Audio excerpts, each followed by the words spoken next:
Agora comigo, para que você vai acompanhar a matéria completa, composta por nossa repórter Aline Aragão. Momentos de tensão, pânico e terror. A dona de uma loja foi feita refém e ficou na mira dos bandidos. Na cidade de Itabaiana. Comigo, olho no olho, bronca na tela.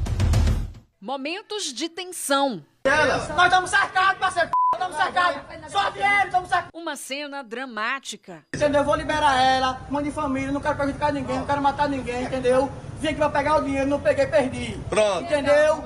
Perdi, escute. Perdi, aqui não tem nenhum moleque, entendeu? Perdi, já é, não vou buscar ninguém. Estou fazendo isso pra me entregar de física. A negociação. Moral, tira a mão da pistola aí, mano. Demorando por causa de vocês. Não, peraí, não vou fazer que eu sou doido não, não sou doido não. Eu sei que eu quero comprar uma pistola. Soltei ele, soltar, meu amigo. Ninguém vai tirar você não, tá sendo filmado. Eu sei que tá sendo filmado, está filmado. Os vídeos mostram os momentos de terror e medo vividos por uma empresária no município de Itabaiana, no agreste do estado.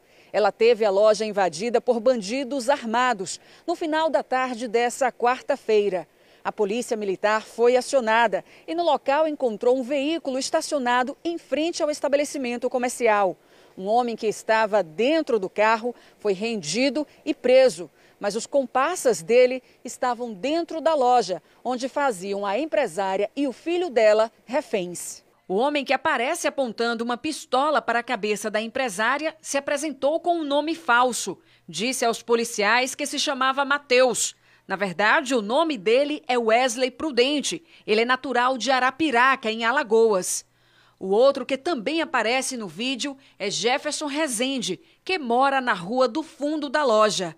Os criminosos exigiram a presença da imprensa e também de um familiar para que se entregassem.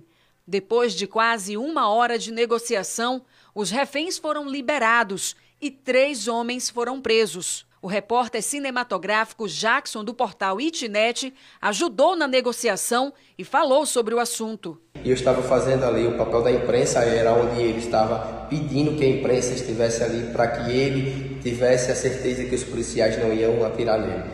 E graças a Deus deu tudo certo, todo mundo saiu ileso. A vítima também falou sobre o que aconteceu e agradeceu por estar viva. Fui a refém, eu e meu filho, mas já está tudo bem, graças a Deus, a Nossa Senhora, ao pessoal da reportagem, aos policiais, a todo mundo que estava orando, a todo mundo que chegaram aqui para me ajudar. Com os suspeitos, a polícia apreendeu a arma de fogo utilizada no assalto, uma pistola calibre 380 com 2 carregadores. O veículo usado pelos assaltantes, pertences das vítimas e mais de R$45 mil. 2 homens que também teriam participado do crime conseguiram fugir. A polícia deve investigar também se há alguma relação entre o crime e um homicídio acontecido na noite anterior no município de Itabaiana. A vítima, identificada como Jonatas, era funcionário de uma das lojas da família. Uma perícia deve ser realizada para comparar se a arma utilizada no assalto foi a mesma utilizada no homicídio. Depois de muito tempo de negociação, conversas, diálogos, os elementos se renderam, a vítima foi socorrida com seu filho sem ferimento algum, os elementos presos em flagrante, conduzidos à delegacia com os materiais, uma pistola, 22 munições, 2 carregadores, um veículo que seria usado na fuga dos bandidos, bem como todo o numerário que eles tentaram subtrair. Muito bem, Coronel Maurício Nunes, o senhor é especialista nesse tipo de trabalho. Ali nós estávamos numa zona de conflito, né, no ápice do conflito, né, num momento de extrema delicadeza, e eu posso dizer que nós hoje estamos diante de um êxito, mas de algo que pairou ali um milagre. Sim, Cláudio, sem dúvida alguma. As imagens por si só falam para aqueles que conhecem da prática. Graças a Deus, a Polícia Militar logrou êxito nessa operação, a pessoa se entregou. Mas a gente observa que algumas coisas precisam ser mudadas e precisam ser preparadas.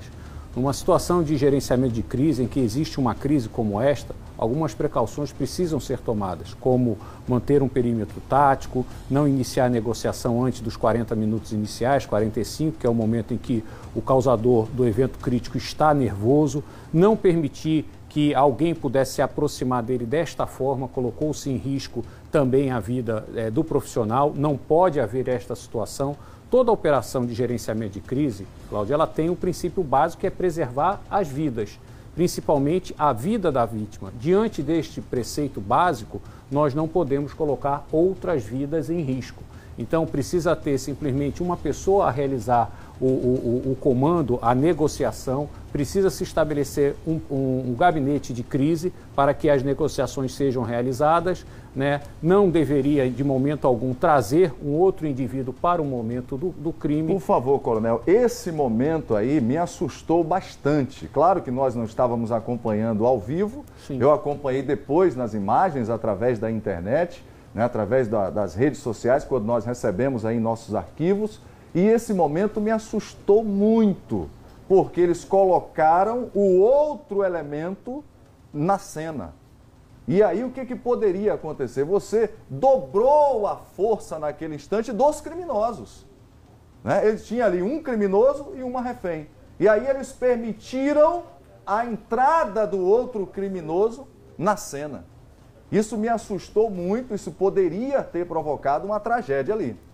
Cláudio, o que a gente sempre analisa nessas situações, né, de uma crise, conforme dito, são todas as possibilidades que podem ocorrer. Então, diante da situação dele estar acuado, né, de uma pessoa tentar se aproximar, tentar fazer algum tipo de negociação, poderia ter acarretado, né? Ele estava com uma arma na mão, devidamente carregada, que poderia disparar contra os policiais, poderia disparar contra o indivíduo da imprensa, poderia disparar até contra a pessoa que estava com ele, né? Porque a gente não sabe qual a correlação que ele tinha naquele momento, né? Então, assim, diante de todas essas situações, certo? É algo muito preocupante, né? A gente precisa analisar, por exemplo, a arma já estava alimentada, já estava carregada, né? Alimentada é colocar o carregador, carregada é estar com o cartucho dentro da câmera. Então, todas essas possibilidades, Cláudio, elas precisam ser analisadas, e isso coloca em risco a vida dos policiais.